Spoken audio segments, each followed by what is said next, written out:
Hi guys, I'm Nate from Recapped Now. Today, I'm going to recap a 2015 horror comedy movie called Freaks of Nature. The town of Dillford is known for its riblets and its population of humans, vampires, and zombies. Vampires are at the top of the social order. Brain-eating zombies are second-class citizens in collars, while humans sit uneasily in the middle. That said, it's got its fair share of outcasts trying to find their place in such a strange community. On a Friday night in Dillford, two teens are running from a horde of vampires. They look back and see another human behind them get attacked by three of the bloodsuckers.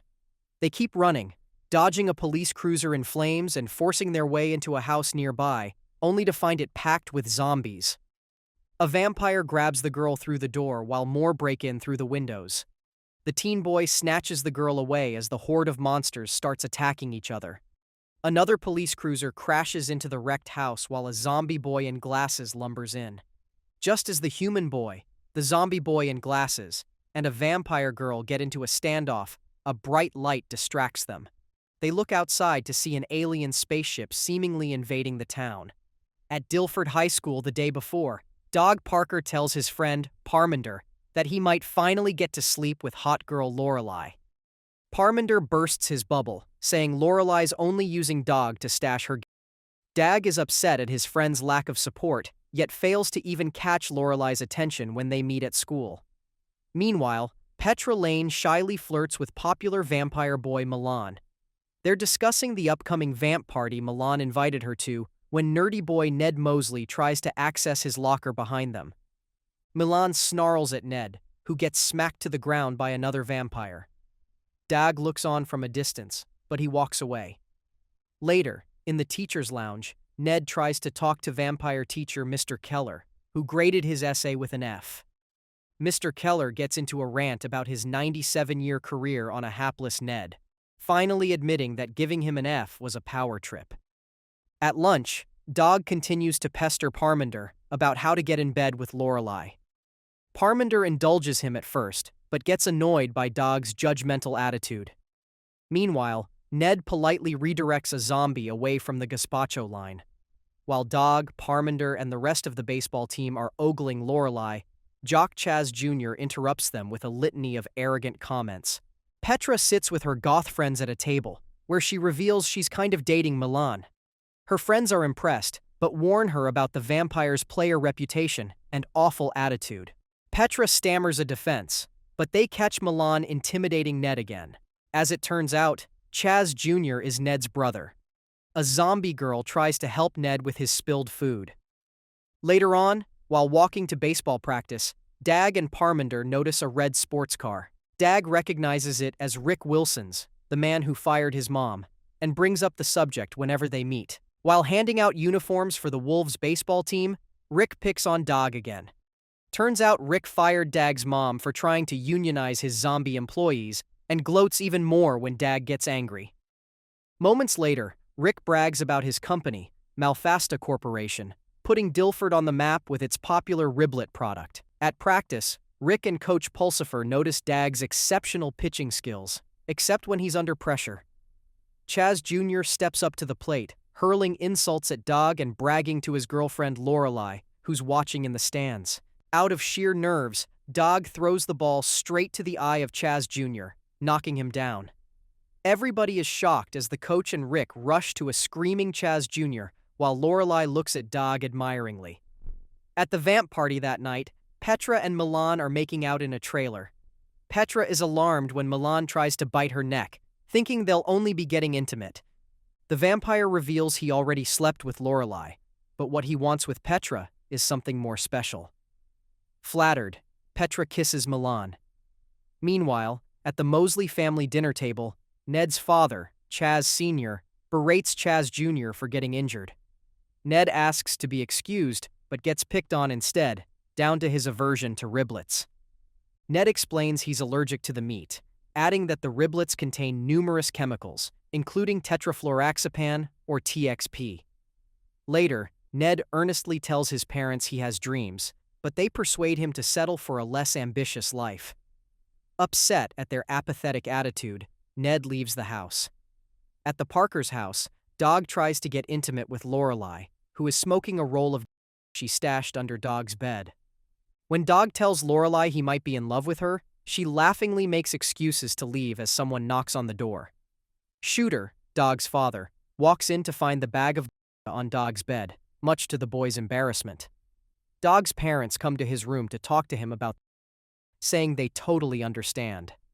Dog tries to explain, but they pivot to the topic of bodily changes. His parents describe an enormous change that men in the Parker clan go through, but Dog cuts them off and bids them good night. Later that night, Ned observes the zombies in a designated collar-free zone. He is approached by the zombie girl who tried helping him earlier and marvels at how all zombies seem to get along. Ned grows envious of the zombies' uncaring and unfeeling nature and tricks the zombie girl into biting his foot to get infected. Around the same time, Petra lies in her room, starting to feel the effects of Milan's bite. She looks in the mirror and notices she no longer has a reflection. She goes to a supermarket to buy blood products, but an acquaintance sees her and notices her purchases.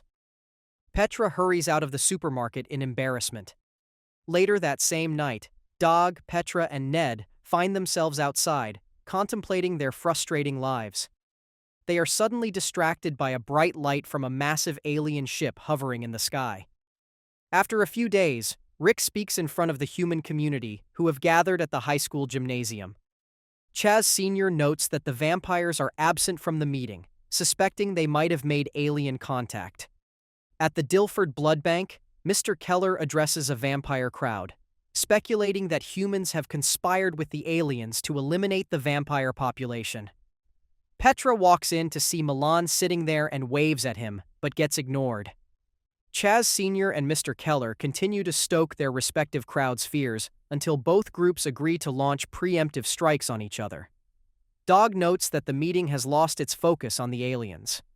Meanwhile, at the zombie installation, Ned rallies the zombies to get back at the other two groups and leads the brain-starved creatures toward the town. That night, at the town square, the three factions engage in a bloody battle. While the entire town is killing each other, Dog finds Lorelai lounging in his car. Lorelai suggests they get intimate, and Dog drives away to do it at home. Elsewhere, Petra confronts Milan, but he attempts to brush her off. Milan admits that he only seduced her to quench his thirst. Enraged, Petra tries to attack him, but she gets tossed into a car instead. As Dog and Lorelai try to get it on, a vampire dragging a human breaks through the door. The two teens escape through the window and get startled by an explosion just as they get attacked by a group of vampires. Chaz Sr. comes to their rescue, wielding wooden stakes. He stabs the vampire that attacked Lorelai, then proceeds to outfight the other vampires with expert moves. Finally, he disposes of two vampires in a stylish shower of blood. As Chaz Sr. recalls his anti-vampire training, he is attacked by several zombies, and they slowly eat him alive. Dog and Lorelai watch in horror until they are spotted by vampires, so they run for it. Chaz Sr. dies but quickly comes back as one of the undead. Still fuming, Petra walks back to a forest road, only to spot Lorelai running with Dog. Petra gets angry and chases after them, along with a horde of vampires. Dog and Lorelai manage to get into a darkened house, where they find Ned and a group of zombies. Chaos ensues as vampires barge inside as well. As Dog and Lorelai try to escape upstairs, Petra goes berserk and leaps to catch Lorelai. Dog stands frozen just as Petra bites into her neck. Dog then pushes Petra off the stairs, and she briefly gets away. He gets a hold of a sharp wooden object and tries to stab Petra, but Ned tackles him away. Dog gets attacked by another vampire, but he stabs it with a wooden fish ornament. A bald vampire pushes Ned to the ground, but Ned bites off its thumb and spits it into the vampire's mouth. The bald vampire stumbles back, knocking Petra down just as a police cruiser crashes through the house and runs him over. Dog, Petra, and Ned get into a standoff when a bright light distracts them. They look outside to see the alien ship spewing a smoke-like substance that engulfs the town. Out of the smoke comes a horde of misshapen bipedal aliens, seemingly disintegrating anything that gets stabbed with their tentacles. The teens look on in shock, but Dog snaps out of it and starts knocking on a trapdoor, calling for a Mrs. Miller. Stuart, Mrs. Miller's son, answers back and asks Dog a number of ridiculous questions. Stuart eventually opens the door after verifying Dag's identity. Dag follows Stuart and Mrs. Miller down the basement bunker, followed by Petra and Ned. Stuart briefly panics at the sight of Petra and Ned, but calms down enough to try and establish a hierarchy. As Dog goes to shut the trapdoor, he hears screams and hurries back. To his horror, Petra and Ned are already eating Stuart and Mrs. Miller.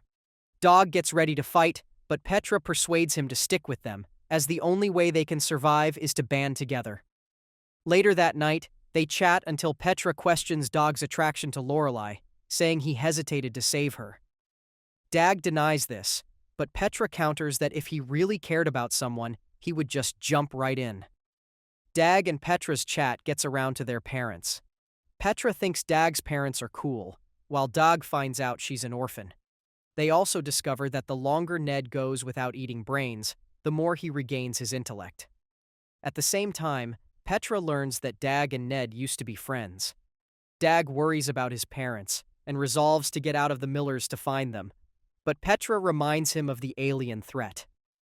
Dog pitches that they can starve Ned long enough for him to come up with a plan to defeat the aliens. The next morning, they climb out of the Millers' basement, but Petra collapses under the sunlight. Dog immediately removes his clothes to cover Petra. The trio agrees to split up and meet back at the high school, but Dog stumbles into a clothesline just as an alien comes up behind him. Petra and Ned make it back to the high school first, and so does Dog shortly after, still with no clothes on. Dog tells Petra how the aliens seem to ignore him on his way to school. Ned theorizes that the aliens only detect the inorganic matter in clothes, allowing Dog to slip past them unnoticed. While eating lunch, Dog and Ned get into how the latter became a zombie. Dog gets judgmental about Ned's reasons, but Ned recalls how Dag thought he was cool back in middle school. Dog counters that he admired Ned's hacking skills back then, but didn't want to keep hanging out with a loser, so Ned angrily shuffles away. Later on, Petra finds Dog sulking alone inside an empty boiler. They talk and open up about their vulnerabilities, and Petra cries for feeling constantly inferior to Lorelei. As Dog comforts her, they start to make out and get intimate. Dog gets startled when he thought Petra bit his neck. Petra gets upset and leaves Dog guilt-ridden in the boiler. After a while, the trio sees the aliens moving, and Ned recommends they leave town. Dog insists on going back for his parents, and Petra remembers the aliens' blind spot. They journey to Dog's house without clothes, but find the house empty. They dress up and look for Dog's parents in the basement, but an alien comes up behind Ned and attacks them. Ned saves Dog from being stabbed by a tentacle, and the zombie boy disintegrates just as Petra chops the alien's head off. That night, Dog unpacks his guilt about Ned to Petra. He recalls a baseball game when they were kids, and how Ned, despite being capable, just never got the chance to prove himself. Ned suddenly shows up in one piece, and the two scream in relief. Ned discovers that the aliens merely teleport whoever gets stabbed with their tentacles. He deduces that everyone from Dillford isn't dead, but simply hidden away somewhere. However, the alien that stabbed Ned died before it could transport him all the way to that secret location. Moreover, Ned also figured out that the aliens are after the TXP in Malfasta's riblets. He shows Dog and Petra the gross allergic reaction he had from the alien's tentacle as proof. The next day, Dog, Petra, and Ned make it to the Malfasta riblet plant, and Rick lets them in. Dag and Petra appeal to Rick's vanity to get him to give the aliens the riblets. However, Rick only shows contempt for the citizens, ticking off Dag until they hear a scream. They run to find Ned eating Rick's secretary, Daisy, prompting an enraged Rick to throw them out.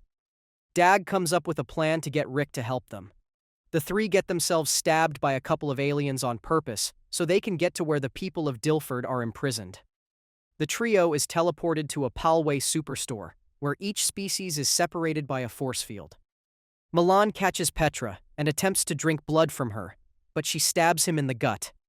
Ned also reunites with his zombified father and brother, while Dog finally finds his parents alive and well. Lorelai survived too, though now turned into a gorgeous vampire, much to Petra's awe and disappointment.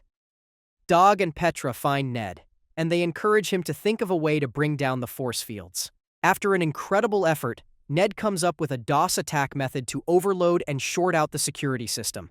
This entails everyone in the hallway hitting all the force fields at the same time. Dog's speech and his father's USA chant convince them to work together. The citizens charge at the force fields, shorting the system out and destroying it. The remaining Dillford survivors make their way to the riblet plant, but Rick stops them. Once again, Dog talks to Rick with a heartfelt plea, telling him they both deserve to be part of the town. As the crowd starts chanting his name, Rick finally lets them in, followed swiftly by the aliens. Rick beckons the aliens toward the vat of unprocessed riblets. The bipedal creatures turn out to be machines whose hatches open up to reveal a multitude of small, slug-like aliens. The aliens all dive into the vat until the contents churn, transforming into a 90-foot humanoid alien being. In a German accent, the alien explains that they only came for the TXP peacefully, but then the town went crazy. To protect the citizens from each other, the aliens locked them up in the hallway. The giant alien proceeds to quote a Billy Joel song and lecture the citizens in a condescending way. Petra pushes back, and Rick throws a wrench at the alien, causing it to attack the crowd. Mr. Keller gets smashed into bloody drops, and Petra is knocked back, dislodging an ammonia hose. The spray starts to melt the giant alien, and Dog quickly gets Mrs. Mosley to spray ammonia on the creature. Meanwhile, Milan grabs Petra and throws her into a storage room. Dog notices this a moment later, and, remembering Petra's words about hesitating, immediately jumps at Milan. Dog gets a couple of hits in, but the vampire breaks his arm and overpowers him. Milan chokes Dog and renders him unconscious before leaving, exposing the boy to the full moon. Then, Dog opens his eyes and transforms into a hairy creature as his arm heals, realizing this is the change his parents tried to tell him. Now a werewolf, Dog attacks Milan to protect Petra, and the desperate vampire winds up for a running knife stab. Dog dodges out of the way of Milan's jump, and the vampire impales himself on a wooden spike. The giant alien succumbs to the ammonia hosing and is now reduced to a miniature size. It escapes back up to the spaceship, priming a subatomic fusion explosive to decimate the town. Ned catches the ball-shaped bomb and tosses it to Werewolf Dag, who throws it back to the alien ship. The spacecraft then explodes spectacularly. Days later, at Dillford High School, Dag is now a popular kid and even gets hit on by Lorelai. He declines the vampire girl's invitation to eat with her and walks over to Petra. They see Ned bonding with Chaz Jr. and the zombie girl. Dog and Petra then decide to make out under the bleachers. Please do hit that like button if you enjoyed the recap. Don't forget to subscribe and ring the notification bell for more movie recaps. Stay tuned for our next cinematic adventure, and until then, happy watching.